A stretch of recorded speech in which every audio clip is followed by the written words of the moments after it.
Hello everybody, sorry for a slightly delayed start, tech problems, but also I'm not very well today, so I might not be sounding 10 out of 10 like usual, but somebody who will be 10 out of 10, usual stellar performance, it's Big Ben himself. Do you have a big sack of goodies for us? Any good kind of news for us with the FPL front? And of course, how are you doing today? Well, doing very well, Mac, as always. Hope you're feeling a little bit better in the very near future. Have we got some good news? Well, that depends on your point of view, but we will be going through all of our teams in alphabetical order before the FPL deadline, so you will find out if you stay tuned. And of course, if you have any questions, please pop them in the comments box, and we'll do our best to answer all of those when we come to each respective team in order. There you go, Jay. I've took that bit of that, eased that weight of burden Yes. off you a little bit there. Yes, so just, as always, Ben, with the alphabetical stuff, but also if you don't have your questions answered, you can go over to the Premier Injuries website, and also Ben will try and be as vigilant as possible on Twitter, but it is a late deadline, and also it's the Christmas kind of time as well. It's absolutely manic for us, so no guarantees like we usually can with returning messages and things like that. But yes, evening to everybody, welcome. Hello, Algot, Razgat, we got Sandy, and we've got C-Ty16, I think that is. Probably butchered some names there, but let's get to butchering some players' names, which is probably what we're best at. Actually, no, we never butcher a player's name. Sorry, it's everybody else that's the problem. But yeah, let's go through Bournemouth to start off with, and a lot of people have their eyes on Solanke. Is he going to be fit for this game week? And also, what do you feel about the Bournemouth 11? Antonio Areola is basically expecting to have pretty much the same squad as last weekend. And who would blame him if he stuck with the same starting 11 following that result at Old Trafford? Didn't come completely out the blue for yourself, Jason. It was one of those ones that we have talked about in terms of the data. We had even, regardless of Eric Ten Hag manager of the month, we had a goal of the month, and we had a player of the month for Harry Maguire. But that underlying data did sort of give us some kind of indication that United were more fortunate and lucky as opposed to the performances on the pitch. And that all come to fruition last weekend. So that was a fantastic result for Bournemouth. They're a team that seems to be on the up. There were one or two questions earlier in the season. I think, was it 10 games that may have took the Cherries to win their first match, or maybe the 11th game. And there was some suggestion that Areola could have been on his way out of the door. There were people, questioning the departure of Gary O'Neill. But look, the players are behind them. They're playing well. They're playing in a very similar style to what Newcastle do, that high energy, that high press, that relentless running. And of course, they don't have the distractions of Europe like the Magpies. And it's working out well for them. So look, I really like Bournemouth at the moment. Solanke, but Senesi is a player who may have come on the radar. They've had back-to-back clean sheets. He's got himself a goal. So yeah, looking really, really good, the Cherries. And long may that continue. I've got a little bit of a soft spot for them. Of course, there are a lot of affiliations between Newcastle and Bournemouth with the Eddie Howes, who've had the Ryan Frasers, and who, of course, could forget the Callum Wilsons, the Matt Ritchies of this world. So yeah, out of a lot of the teams down the south, I do have a bit of a soft spot for Bournemouth. Those Southerners, they're all right. Them people from Bournemouth, are they? They're okay. The north-south divide, as always. Just continuing, Slavcho is teasing with talk about Haaland. We will get to that. That's obviously probably the biggest news, but as always, we have to go through alphabetically just for people who can't tune in live. But up next, we do have the Gunners, another team at the top of the table, and a lot of interesting news. If my computer will work, it's like jumping about crazy here. There you go. That's a little bit better. We'll also get to that Lascelles question in a little bit, Marco. But yeah, with the Gunners, have they got positive injury news? Should they be looking stronger after, I'd say, an unfortunate defeat to Aston Villa? I don't think maybe like when we played against Newcastle, where you were just a better team. I feel like on the day it was probably matched, or maybe Arsenal edged it, but we just couldn't get those chances away. Yeah, and that's been a little bit of an ongoing issue with Arsenal, just that clinical edge in front of goal, and hopefully that won't come back to bite you and cost you later down the line. But momentum was with Aston Villa, and when you go on those runs, you sometimes carry a little bit of luck. I think you're right there, Jason. Maybe Arsenal can feel a little bit aggrieved to leave, leave Villa Park on the end of a 1-0 defeat, but they dust themselves down. They need to bounce back. One or two sort of concerns maybe within the squad from midweek, but they all seem to be pretty much fine. Gabriel Martinelli was one who missed out in the Champions League because of illness. He's been cleared, so there are no issues there. There had also been some talk about Saka taking a knock, but Mikel Arteta certainly didn't reveal any information in his pre-match press conference. So you expect the Gunners to go out pretty strong. Elsewhere within the team, we know that Tomiyasu is going to be out until the new year. But generally, the only sort of main sort of talking point is, maybe that left-hand side of midfield, whether Kai Havertz keeps his place with, he's been flip-flopping and vying with Leandro Trossard. I have went with with Havertz this time. He just edges it just in terms of his goal output and does offer a little bit of an attacking threat, certainly aerial anyway. And so, with the Arsenal discussions, it's always that Gabriel Jesus, you always say he keeps his place in the team because he's the better kind of architect creator in the team. But, with that bearing in mind, is there any chance that maybe Trossard fills that top role because he is the better finisher of the two? I don't really see it. At the moment, maybe in and around that festive fixture period when those games are coming thick and fast. We know that Gabriel Jesus is not long back off that hamstring problem. So if Mikel Arteta is looking to manage certain players, history will tell us that Gabriel Jesus is one of those players that could be potentially at risk. So you need to pick and choose your games, cut your cloth accordingly, and yes, maybe on the back of, like I say, a heavy game week or with games in quick succession, then Gabriel Jesus may be one of those players, whether it's Trossard or maybe Eddie Nketiah, who would come in to lead that Arsenal attack. And just a quick update on Tomiyasu. Is this the same kind of calf injury that's kept him out before? It is, yes. Not exactly the same, but we know they're all calf-related problems, which is a slight concern. It is a little bit more serious than first thought.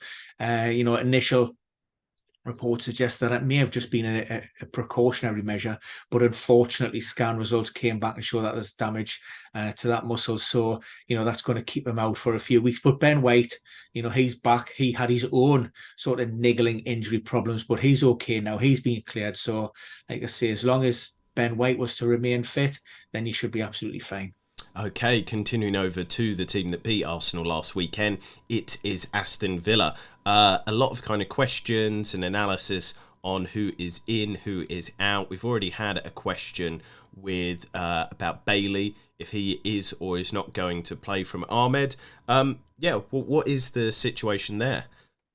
Yeah, this is a difficult one because, of course, Aston Villa played in the Europa Conference League on Thursday night, which means that they're not travelling to Brentford until Sunday. So they have one more session scheduled on Saturday. Now, what we do know, there's going to be at least 2 enforced changes, and that's because of suspension. First and foremost, at left back, you have Lucadinha. That looks to be a like-for-like swap with Alex Moreno coming in on that left-hand side.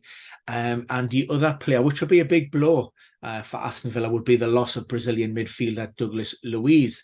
Now, ordinarily, you could easily drop Yuri Tielemans in there, which I have done, and I've brought Diaby back in attack with a slight tweak in Unai Emery's latest formation back to a 4-4-2. However, there are question marks over the fitness of Yuri Tielemans and Leon Bailey. Now, both of those players, like I say, nothing too serious.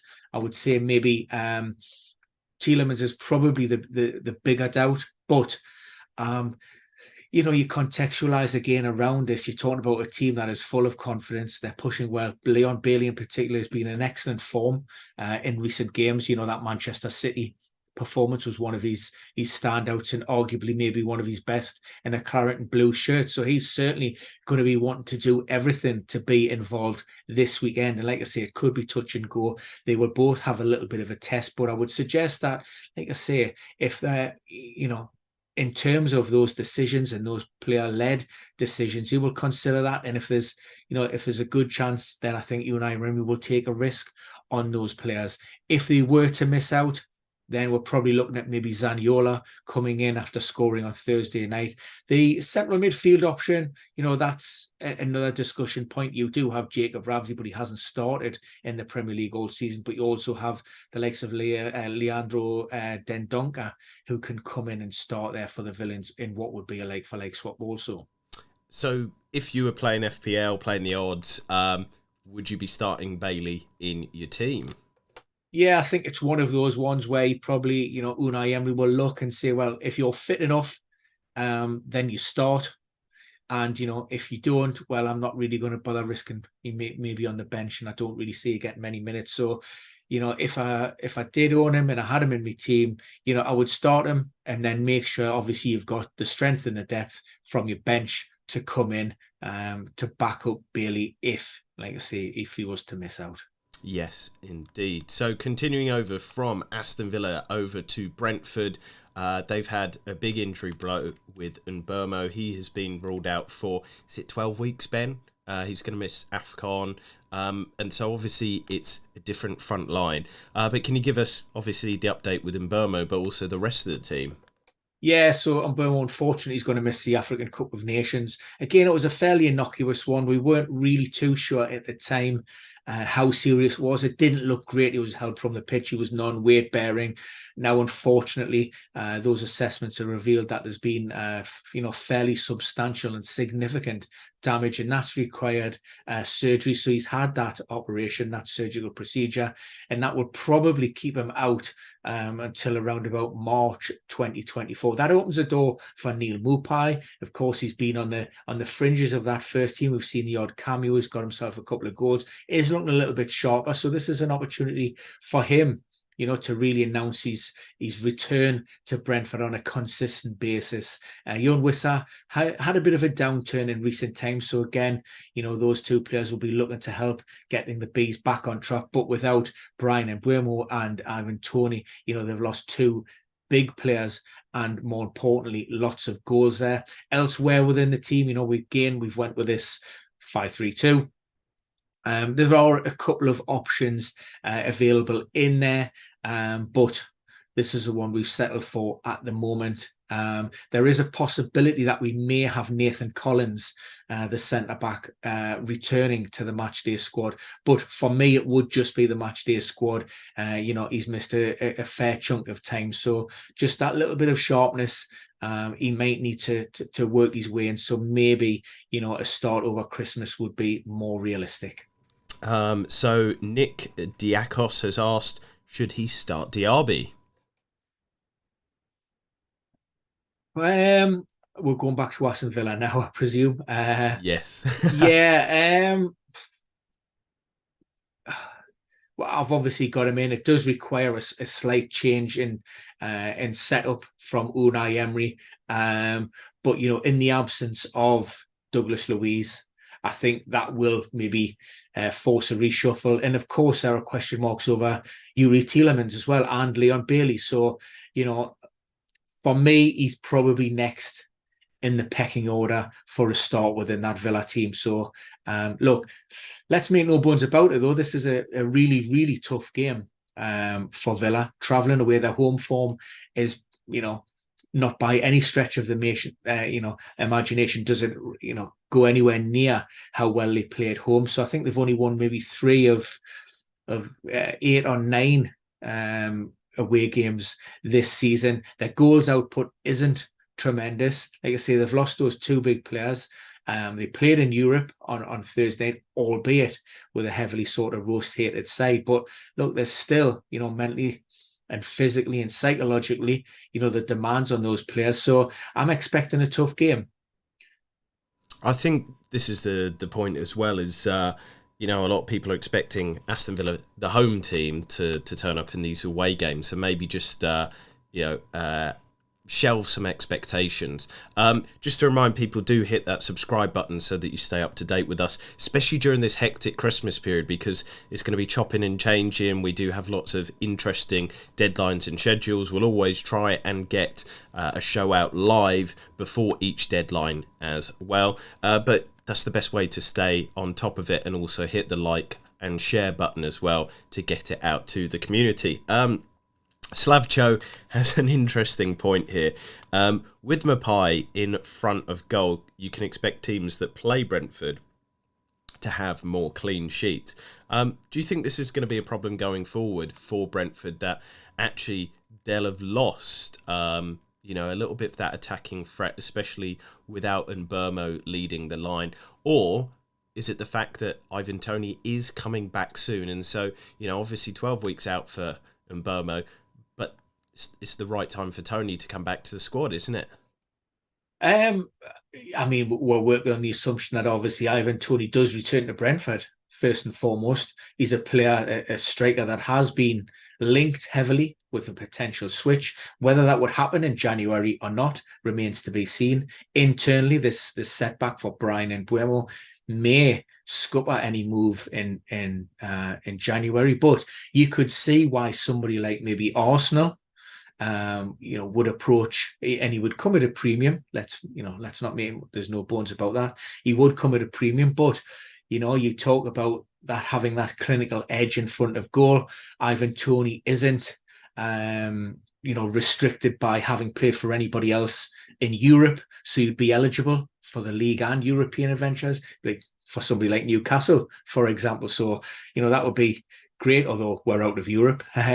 But so I can't rule out a move. The club obviously would want to try and retain his services for as long as possible. But, you know, they maybe look back and say, well, you know, we've done without him for several months now.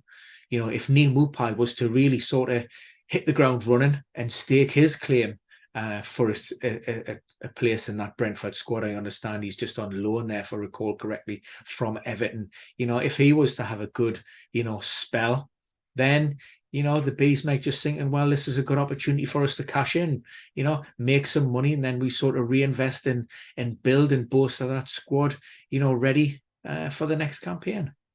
So continuing over from Brentford on to Brighton. So yeah, this is Arsenal's opponents this weekend. Defensively, they've not been what they once were.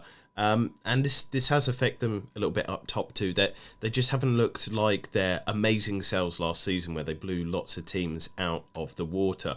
But is there injury news to help boost the team, because that has affected them this season? Yeah, absolutely. So we haven't had a press conference from Roberto De Zerbi.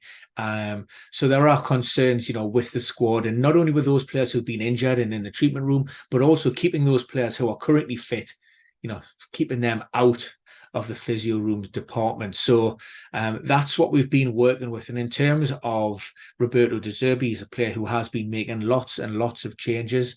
And it's nothing new for the Seagulls. We had that under Graham Potter, so trying to predict that start 11 is quite difficult. Karen Matoma is a player who is being monitored. He's had an ongoing sort of niggly bit of issue, kept him out the last, I think it was last internationals or the one before, and he's struggling to play games in quick succession. Now, he did play on Thursday night against Marseille. I do have him in the team because he's such a big player. It is a big game, and you want some of your best players out on the pitch for that. But elsewhere within the team, like I say, there are lots of places up for grabs, and potentially, you know, we've seen Roberto De Zerbi deploy certain players, you know, in various positions. We've got Igo, who could potentially come in there, either it's centre back or on the left hand side for Hinshelwood. You've also got the likes of James Milner, who's played at right back or left back. You know, that would push Pascal Gross into a holding midfielder, or potentially up on the right, where Adringa has played a lot of minutes. So, you know, it's a difficult one. João Pedro is another one who could come in, but we've seen Lallana sort of come in. He plays one, misses one, plays one. Rarely are you getting more than sort of 60 minutes out of him. But Roberto De Zerbi is a big fan, and he does like him out there when he is fit and available. I do have a question in terms of Mitoma, but also this counts for AFCON players as well. People have to start planning for that, don't they? Maybe the next few game weeks, the likes of Son, Mitoma, and then Mo Salah, and just other players who are going off to these tournaments. When are you expecting them to go off? Because will they leave a little bit earlier to train with their teams, or is there a set date that they will move off? Yeah, so typically what we have seen in the past is individual players and clubs have various agreement with their respective national teams. So you may see some players who go off slightly earlier than others. And of course, it also depends on where the fixtures fall within their domestic calendar, because like you say, you touched upon at the head of show, they are staggered this time. So sometimes, players may leave a day later than their counterparts just because of the way those domestic fixtures fall. So as soon as you have something concrete a little bit nearer the time, then obviously those will be discussed and all of that information will be added to the Premier injuries table. Because a lot of people might be looking at wild cards at the moment, doing those transfers, especially with the likes, we'll get to it, but maybe if Haaland's out for a bit longer term than people are expecting, they're going to look for replacements. And one of them is Heung-min Son, the other is Mo Salah. But lots of questions as to whether should they bring him in or maybe wait. Nice message there from Slavcho saying, just 3 years ago, Arsenal finished 8th, Newcastle 12th. It must be a joy for you guys to watch both teams grow so much in such a short period of time. Yeah, it's been great. There's a lot of good talent at Arsenal at the moment. It's very exciting. And of course for you as well, Ben, it's all looking up for the Magpies. Obviously at the moment it's been a bit of a rough patch, but generally the trend is up for both of us. But let's continue with the talk and let's continue with the claret. What has happened with Company? Has he played those cards close to his chest as always? Yeah, of course he has. Why wouldn't he? Why change the habit? Generally speaking, the claret squad is on the road to recovery. There's a couple of, we have had doubts with Josh Cullen and Jack Cork in recent game weeks. Those two are progressing.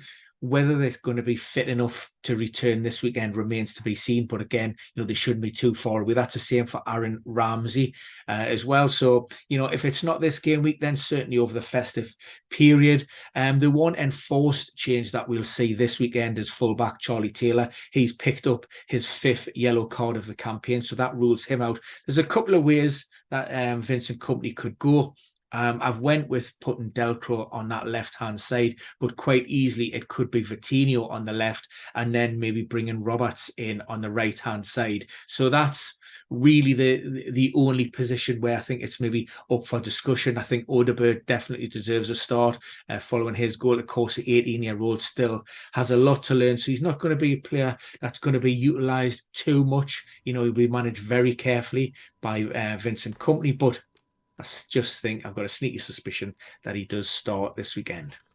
So Freddie asked a little bit earlier about Gusto. We are moving to Chelsea at the moment, so let's talk about that and talk about the rest of the 11. Yeah, so Malek Gusto is fit and available. He's training normally.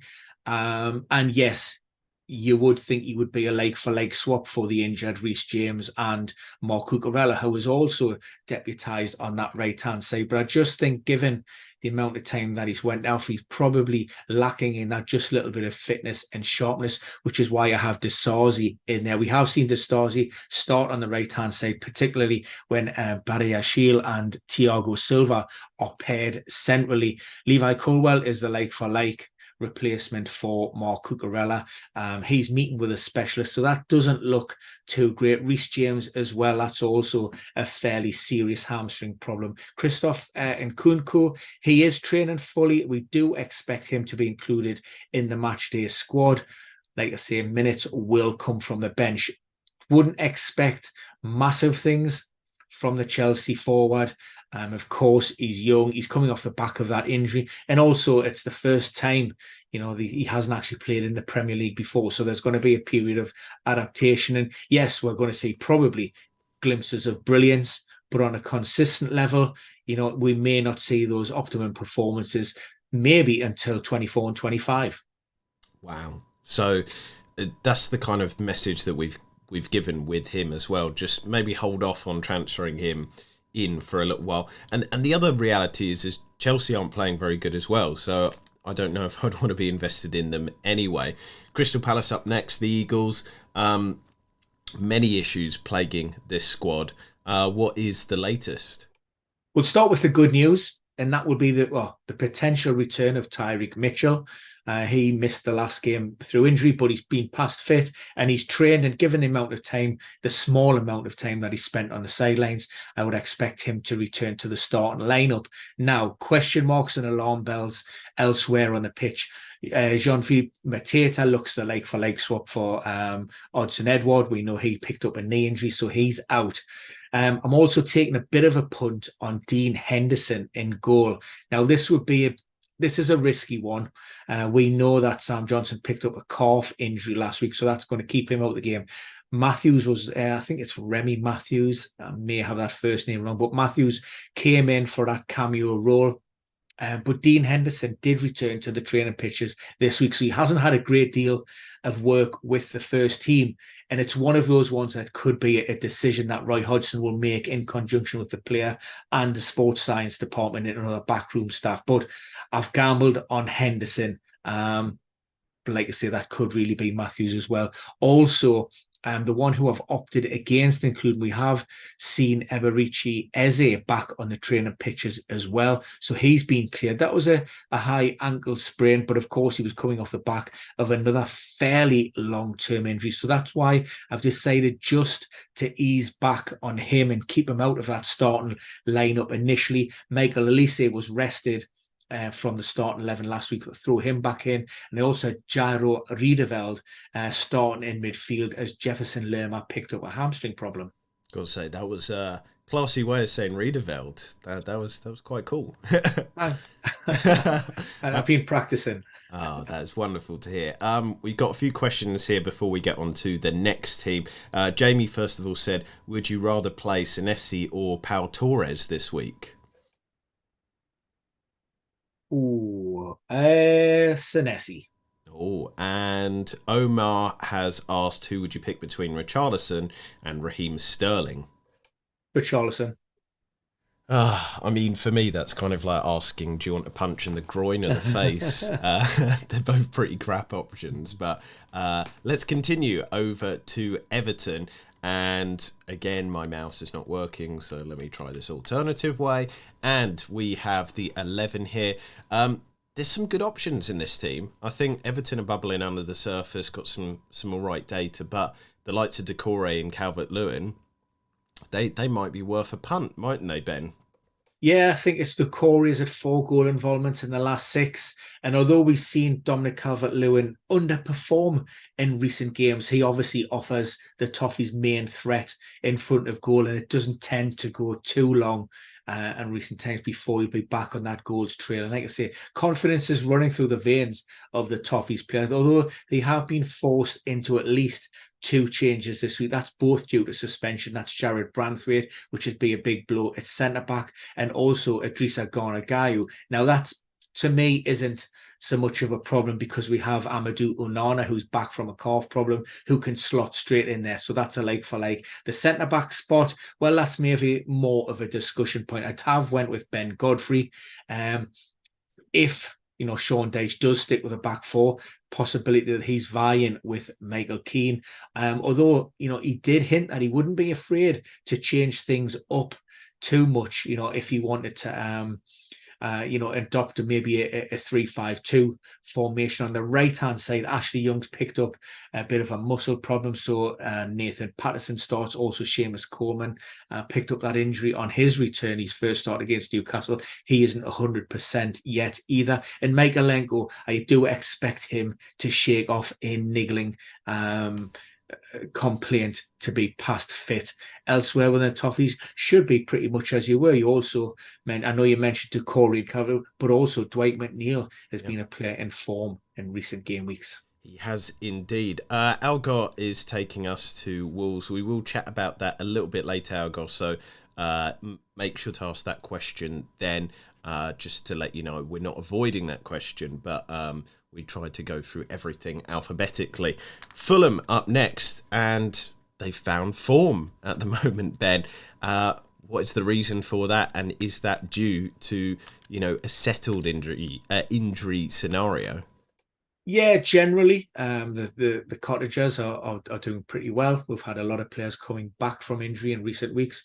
A couple of exceptions. Adama Traore's had a bit of a hampered spell since signing as a free agent in the summer. Done a lot of work individually, rejoined the group, and he's been struggling with hamstring problems, so he's still out of contention. Kenny Tete has also just returned. He's going to be vying with Timothy Castagna for that right back spot. But, I'm looking at that result last weekend, that 5-0 against West Ham, and thinking, how do you really change things too much? My initial predicted lineup did not include Willian. He was forced off against the Hammers because of a hamstring niggle at half-time, but he's cleared, trained normally on Thursday morning, so he should be fine, barring a reaction. And we've also spoke about the form and the goals of Raul Jimenez. He seems to be just gradually getting a little bit of confidence, recapturing some of the form that he was known for pre-head injury, which is great to see. And that's why I have him leading the Fulham line. Yes, and last game week, to be fair to somebody in the comments, they said don't get too far ahead. It's only one game, and that's totally fair. But, now it's 2 games in a row. It would be great to see Jimenez back, especially after the head injury. And we have talked, obviously this is a very, very unique case. ACL injuries take about 2 years to come back. Maybe this is the case with Jimenez, where it's taken this amount of time to come back because of the nature of his injury. You just don't know. So maybe Jimenez might be back. Maybe it's just a lovely spell. But whatever it is, it's nice to see him happy and playing some good football, even if it's just a temporary flurry in front of goal. Up next, it's Liverpool. A lot of eyes on this team. A lot of eyes on this match because it's a big one for them. Top of the table, they are playing against their biggest rivals. Manchester United will try and do everything to stop them, but 7-0 last season, I can see it being maybe a repeat of that score because Liverpool look good and Manchester United look really bad. But what's the latest injury news for the Reds? Can they be confident in the 11 that they can field? Yeah, there was hope that Alexi McAllister would recover from the knee injury that he picked up last weekend. It was a fairly innocuous one, studs in the knee. There was a bit of a initial thought was that it was a fairly deep wound, but it wasn't until it was stitched up at half-time that caused the problems. He was then replaced, and then the extent of the issue was really sort of revealed, and the stud actually went through muscle and to the bone. So that recovery process and the remodeling in and around that will take a little bit longer than first anticipated. So, it looks highly likely that he will not recover. That means Endo could potentially start his 3rd game in a week. He's the obvious sitting holding midfielder. Other positions that you maybe look for discussion, certainly in that attacking area, would be Luis Diaz with Gakpo coming in with maybe centrally and Darwin Núñez moving to the left-hand side. I've went for this one. I think this is pretty much Jurgen Klopp's strongest 11 on, based on current availability. You'd question that left back with Andy Robertson coming in, and like I say, the McAllister one. But elsewhere, I think we're pretty much, locked in with this 11 as it stands. And how certain are you that Shimakash plays? Because, in recent game weeks, people were left disappointed that he didn't start. Yeah, we've seen Joe Gomez come in on that left-hand side and deputise, but I think Tsimikas, in these types of games in this magnitude, he would up. For me, he most definitely gets the nod. There were heavy changes from Liverpool midweek. It was not a necessarily game that needed to win on Thursday night, so there were 9 changes. The 2 players that retained the place were Endo and somebody else. Can't quite remember. I should remember. I'm going to check. Shall I check my paperwork, Jason? You could just move your lips and then just say nothing, and I'll go, yes, that's them. Kwansai held his place. So Kwansai actually got the nod over Konate last week. But for me, Konate returns to partner Van Dijk. We know that Joel Matip is out, more or less guaranteed for the season after undergoing reconstructive knee surgery after rupturing his ACL. Oh, goodness me. Well, hopefully he can get back soon, because we all know what a dreadful injury that is. Luton up next. What is the quick news on them? Yeah, Tom Lockyer has been managing a little bit of a niggle. Hopefully that won't affect him too much. Generally, the Hatters squad is on the road to recover. Kabore returns. He was unavailable against his parent club last weekend. There are one or two options, and we have seen Rob Edwards, switch and flip around with his forward line. Also, Gabriel also struggled to play games in quick succession due to a knee problem. I have him back in that solid back three, back five this weekend. Pixel One has a quick question for you, Ben. He said, should I start Diaby, Cash or Archer? Ooh, hey, Diaby, Cash. I mean, again, none of them are of those. I would have to say Diaby. Yeah. Continuing over to Manchester City then. I think this is the one that everybody has their eyes on. You don't have Haaland in your 11. Is that your final answer? Yes, absolutely. Pep alluded to the fact that he may be surprised by team doctors who were due to evaluate the player today.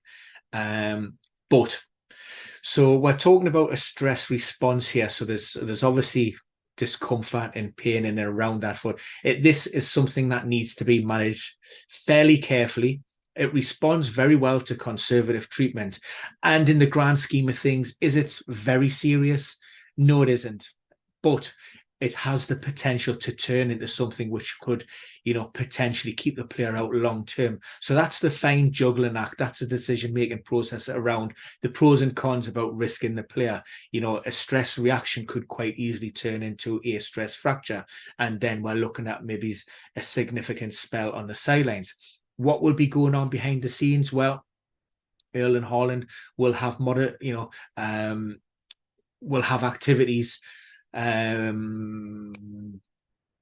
Jason, what's the word I'm looking for? Modified activities. I was thinking what were you going to say? Yeah. So modified activities. So basically those things which are stressing the foot, things which are causing the pain and reaction, you want to ease back from that. So you may be doing some work in the pool. You may be doing a lot of work on the bikes.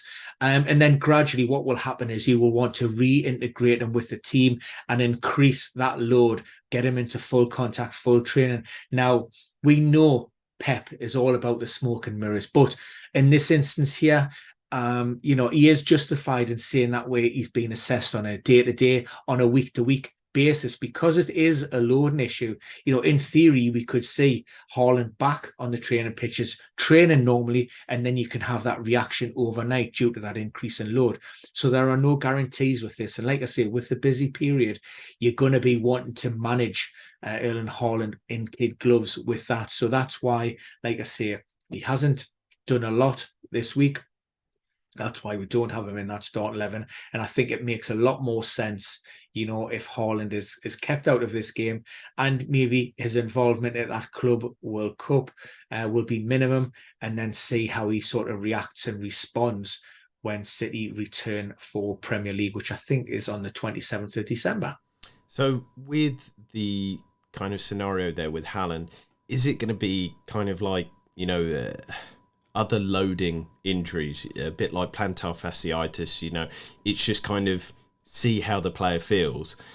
Is this maybe a worry for the next few game weeks ahead that, yes, he might play game week 19, but maybe he comes off early, or maybe he doesn't start, but he comes on late because it's, as you said there, conservative management.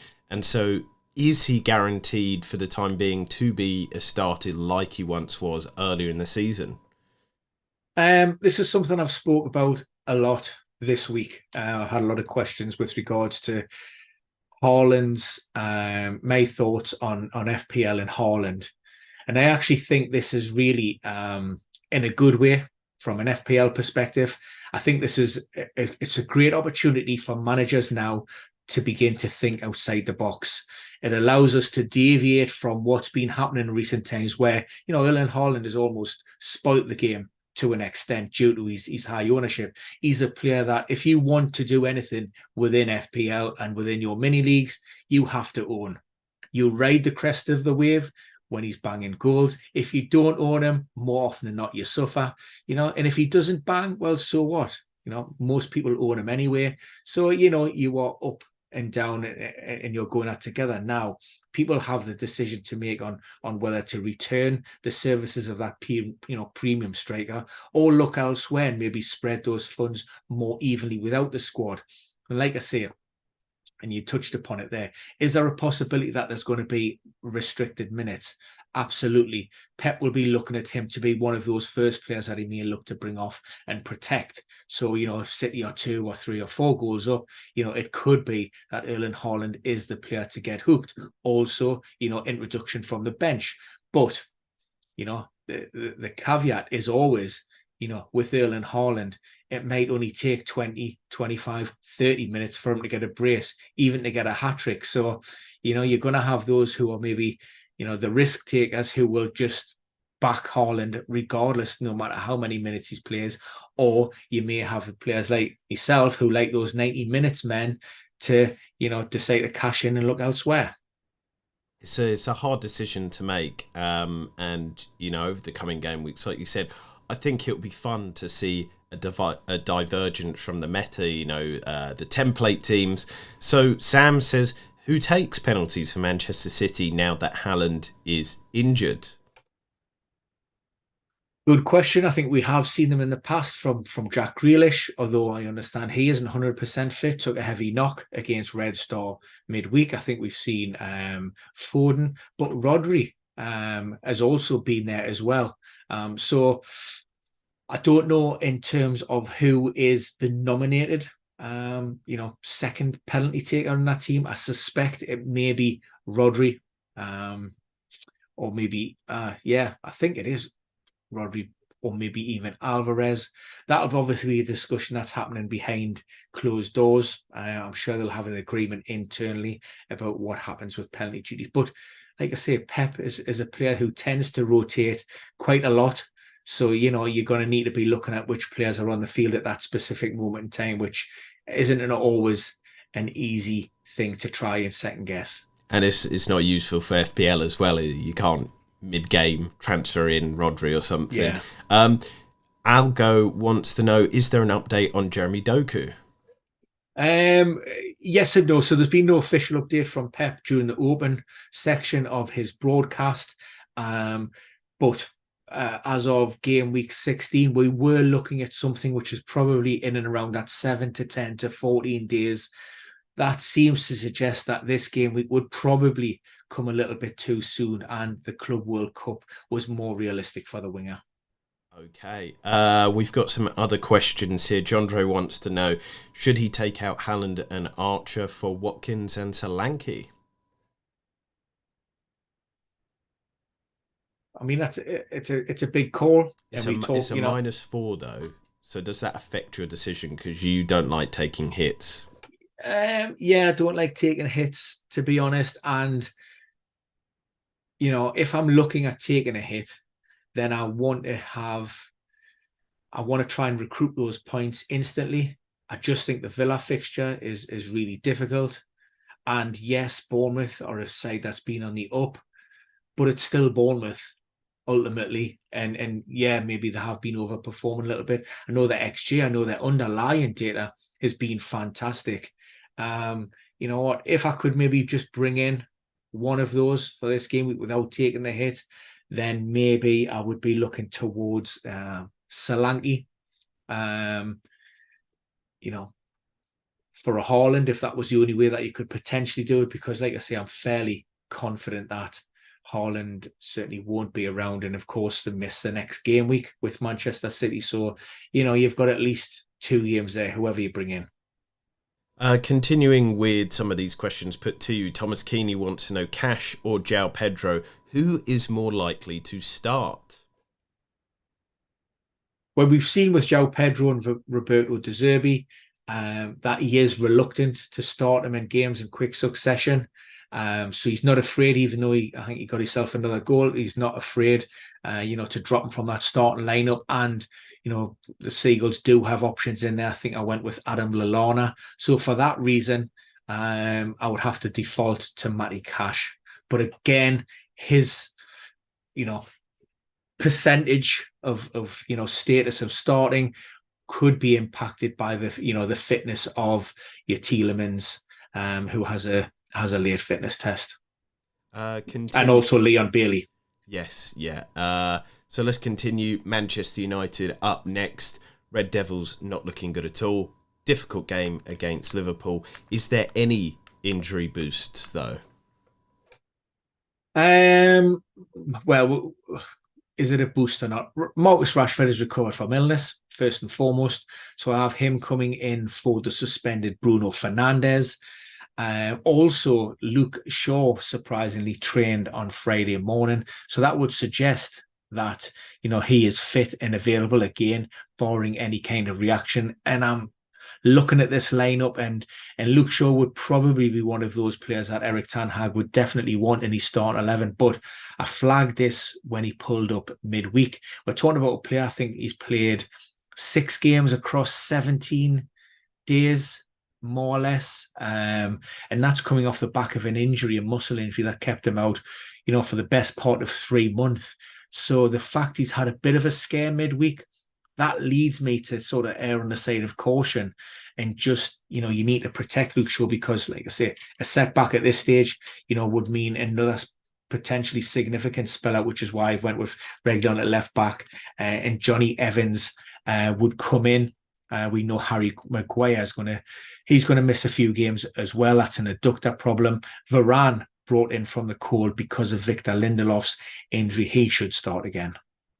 Interesting indeed. Let's continue over to Newcastle. We've already got a few questions on Newcastle, so just kind of flood them in at the moment. Lots of discussions about Gordon Isaac, and also Lascelles, because he's close to a potential ban. Is that correct, with the yellow cards? Although that's one of the things we don't pay too much attention on. But talk us through the team, Ben, because obviously they're out of Europe now. That's a bit of a blow. But also, I remember us starting at the start of the season, talking about what would be a good season for Newcastle. And you just kind of said cementing a European spot, not the Champions League. You said basically the Champions League was a bonus.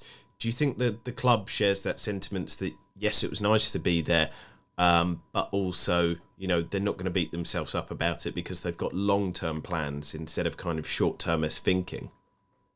I think there'll be huge disappointment internally. Not necessarily that we've went out of the competition, but maybe the manner in which it's happened. We had some great nights on Tyneside, but the decision out in Paris to award that penalty in the dying moments cost us a European place. We would have been playing in the Europa League. Maybe there was a little bit of naivety against AC on Wednesday night and how we conceded that second goal. There's no arguing that playing this competition has placed a strain on the squad, and that certainly has affected Eddie Howe's ability to be able to rest and rotate and implement his footballing plan, to try and maximize what we have. So from that, and then you couple in the suspension for Sandro Tonali, it has been disappointing in that regard. That's give us a bit of a taste of Europe now. So what we need to do is, we need to have that hunger to go out and, like I say, recapture or regain that European place, whether it's a Champions League or whether it's a Europa League. And that starts this weekend. I think we need to bounce back and we need a big performance. Otherwise, question marks are going to be asked. Our home form has been great. It's a way where we have let ourselves down in recent times, but we can, or we will, obviously cut them a little bit of slack.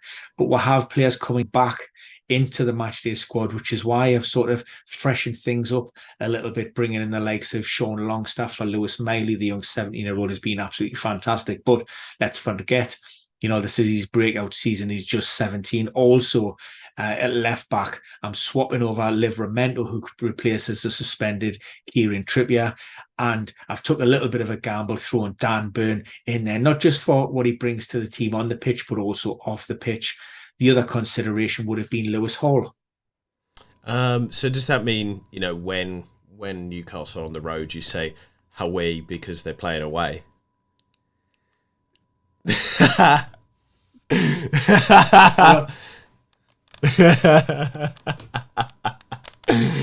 That's so bad that it doesn't even need a response. It was absolutely horrific. Okay, let's turn our attention to some of these questions then. We've got quite a few on Newcastle. So first of all, Taku says, start Gordon or Colwill?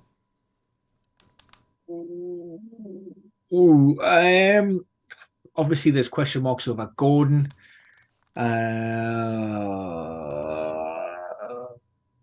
Colwill. Oh, see, I always thought you'd go for the attacking option. You love the attackers.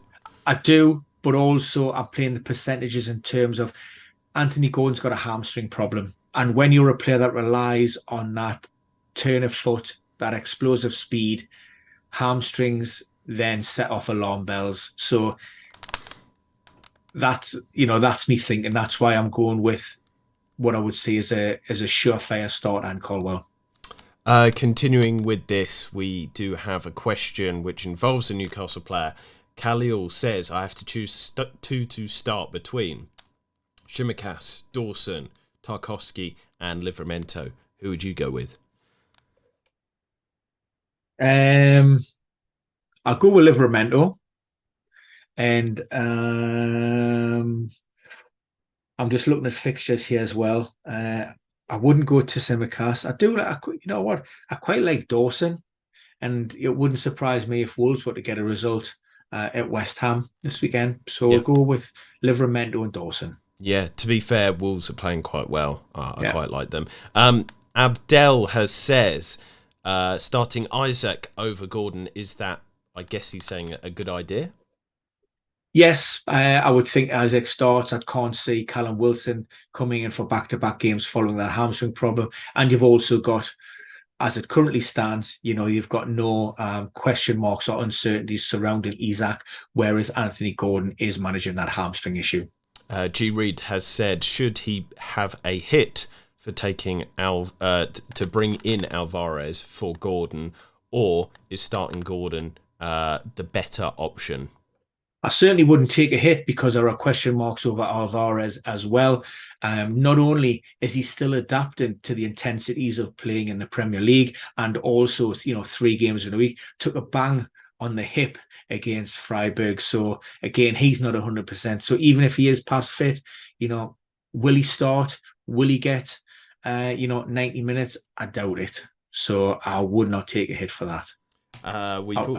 We've also got a question from Ibrahim. He says, Tsimikas or Pedro Porro? Ooh, Porro. And then G. Andre says, news on Botman. Is he on the bench? I don't see it, not at this moment in time. He isn't too far away. He is progressing, but it's one of those ones, again, that the club are monitoring very closely. Hopefully, he'll still carry on at the same trajectory, and ultimately, he'll not need to go under the knife. Nottingham Forest up next. What is the latest for them? Yeah, again, generally pretty good. Steve Cooper, maybe he's feeling the pressure a little bit, but wouldn't give too much away. So that means there's really one big question mark, and that was Murillo. He has been managing a little bit of a hamstring problem in recent times. He was forced off last weekend. So I've took a little bit of a gamble, played the percentages. I put Niakite into that Forest backline alongside Bowley. I made 7 changes last time out amid reports that, he was hanging on by the skin of his teeth to his job, and had they lost, then he may have been out the door. But they put in a performance for him. There was a couple of changes: Nico Williams, Chico Kouyaté amongst those to come in. So yeah, I'm sticking with the main nucleus of that side, and Steve Cook will be hoping for another decent performance from him, and hopefully 3 points. Algo has said, do you think Elanga is a good cheap midfield differential, as you are Mr. Differential Dinnery? Yeah, not a bad option. Yeah, he's certainly a player with a lot of potential, and he's one of those players that Steve Cooper does rate highly. You would suspect that if you're going to get a tune out of Forest, it would be at their City ground, although I think they have lost back-to-back home games, so they want to get back on the winning streak in front of their home supporters. So yeah, I do like Elanga. Continuing with the discussions, we've got Sheffield United up next. Number 15. How do you say the centre-back's name again, Ben? Amahodzic. I think you've nailed that, actually. I was trying to... Standard. I was trying to test your knowledge, obviously, which is infallible. Continuing, what is the latest for the Blades? Jack Robertson suspended. That will force potentially a little bit of a reshuffle. There's one or two ways we could go. I have went back with a sort of 3-4-3, but Chris Wilder may go with a 4-3-3. I've brought George Baldock in after recovering from a hamstring problem on the right-hand side. Certainly, I can't see him ousting Jayden Bogle, so that's why Bogle sits in there. The other option would be to maybe stick Max Lowe in on the left-hand side. Like you say, that back four Bogle would go to right back. So it's whether you think Max Lowe or Baldock. McBurney, he leads the line for me after returning from suspension. And also Gustavo Hamer is a player who, again, maybe it's between him or Ollie Norwood, but I'm giving the benefit of the doubt to Hamer just to keep his place this time. Continuing over to Tottenham, and we talked about him a little bit earlier, Richarlison. I'm not a big fan of him. I'm not a big fan of the Tottenham team in general, just in terms of FPL. Obviously, as an Arsenal fan, I don't like him either, but I just don't see the appeal with them at the moment. They are playing one of the teams that we just covered, Nottingham Forest, this week. So they could... Is that right, Ben? Have I got that right? You certainly have. It's tonight, Jason, the kickoff in around about an hour and 45 minutes. Yes. So continuing with that, what is the latest with Spurs? Yeah, generally pretty fit and healthy. No real sort of fresh injury concerns to players that would threaten a place in that starting 11. Gio Lo Celso is a player who has, been in and out in recent games, but he's picked up a little training ground injury. But of course, they're coming off the back of that result against Newcastle. That got them, onto winning ways again after they've, been stuttering recent weeks. So that was a little bit disappointing for our lot. We were very poor. So yeah, I'm not expecting many, if any, changes from Postecoglou. Lovely pronunciation again. And what about the Swedish midfielder? How do you say his name? Kulusevski. Oh, mate, you're nailing it today, as always. West Ham up next. You wanted to see Danny Ings start last week. He didn't. What is the latest with the rest of the team, though? Difficult, because we heard from David Moyes early on Friday morning, as we did, barely within sort of 12 hours after the final whistle the week before. So in terms of those players who did feature on Thursday night, those players hadn't even been evaluated or assessed. So there may be any sort of last minute issues crop up. I did touch upon Edson Alvarez as being a player who there is a slight question mark over his availability because of that knock, also coming off the back of the illness and also that intensity. So he may be a player, I certainly wouldn't be investing or taking a hit on bringing him into the team, because he is one that could easily miss out. Elsewhere, there aren't any sort of major issues that we're aware of. Areola has recovered from that wrist injury that he picked up in training. That's kept him out of the last two, which have saw Lucas Fabianski start for the Hammers. But Alphonse Areola, that is, comes back into the starting lineup. Yeah, I was just going to say, is that also because he needed to manage Bournemouth in the meantime? That would be Antonio Areola. That's why I said Alphonse Yeah, Areola. I know. Areola. Just messing with you and everybody else listening. Wolves are the final one for game week 17. What is the latest for them?